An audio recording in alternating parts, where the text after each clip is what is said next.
US മൂല്യത്തിലെ മോശമല്ലാത്ത തിരിച്ചുവരവും China US tariff നിലപാടിൽ അയവ് വന്നതുമടക്കമുള്ള വിഷയങ്ങൾ വിപണിയിൽ ഇടർച്ചയുണ്ടാക്കിയതോടെ നിക്ഷേപകർ മോശമല്ലാത്ത ലാഭമെടുപ്പിലേക്ക് നീങ്ങുകയും വിപണി കഴിഞ്ഞ ദിവസങ്ങളിൽ ആശ്വാസകരമാം വിധം താഴേക്കിറങ്ങുകയും ചെയ്തിരുന്നു.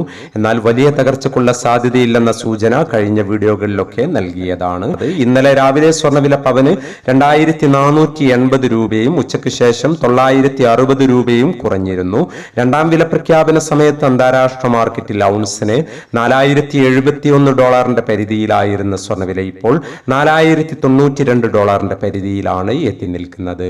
ഇന്നലെ രാത്രി വീഡിയോ ചെയ്യുമ്പോൾ $4054 പരിധിയിലേക്ക് ഇറങ്ങിയിരുന്നുവെങ്കിലും പിന്നീട് വിപണി തിരിച്ചു കയറി. റഷ്യക്കെതിരെ പുതിയ ഉപരോധങ്ങൾ പ്രഖ്യാപിച്ചത് സ്വർണ്ണ വിപണിയുടെ തിരിച്ചുവരവിന് കാരണമായി. എന്നാൽ അന്താരാഷ്ട്ര മാർക്കറ്റിൽ സ്വർണ്ണവില ഉയർന്നിട്ടും കേരളത്തിലെ സംഘടനകൾ ഇന്ന് സ്വർണ്ണവില കുറച്ചുകൊണ്ട് വില പ്രഖ്യാപനം നടത്തിയിരിക്കുകയാണ്. മറ്റു ഘടകങ്ങൾ പരിഗണിച്ചാലും ഇന്ന് വില കുറയാനുള്ള സാഹചര്യം നിലനിൽക്കുന്നില്ല. ഒരുപക്ഷെ കച്ചവട തന്ത്രവുമായി ബന്ധപ്പെട്ട കാര്യങ്ങളായിരിക്കാം ഇതിന് പിന്നിൽ എന്നാണ് കരുതുന്നത്. നാളെ വരാനിരിക്കുന്ന US പണപ്പെരുപ്പ ഡാറ്റയിലേക്കാണ് വിപണി പ്രധാനമായും ശ്രദ്ധ കേന്ദ്രീകരിക്കുന്നത്. അത് സംബന്ധിച്ച സൂചന നാളെ രാവിലെ വീഡിയോയിൽ നൽകാൻ ശ്രമിക്കാം. അതുപോലെ സ്വർണ്ണ വിപണിയുടെ വലിയ തകർച്ചയെക്കുറിച്ചുള്ള ചർച്ച കഴിഞ്ഞ ദിവസങ്ങളിലായി സോഷ്യൽ മീഡിയകളിൽ നടന്നുകൊണ്ടിരിക്കുന്നു.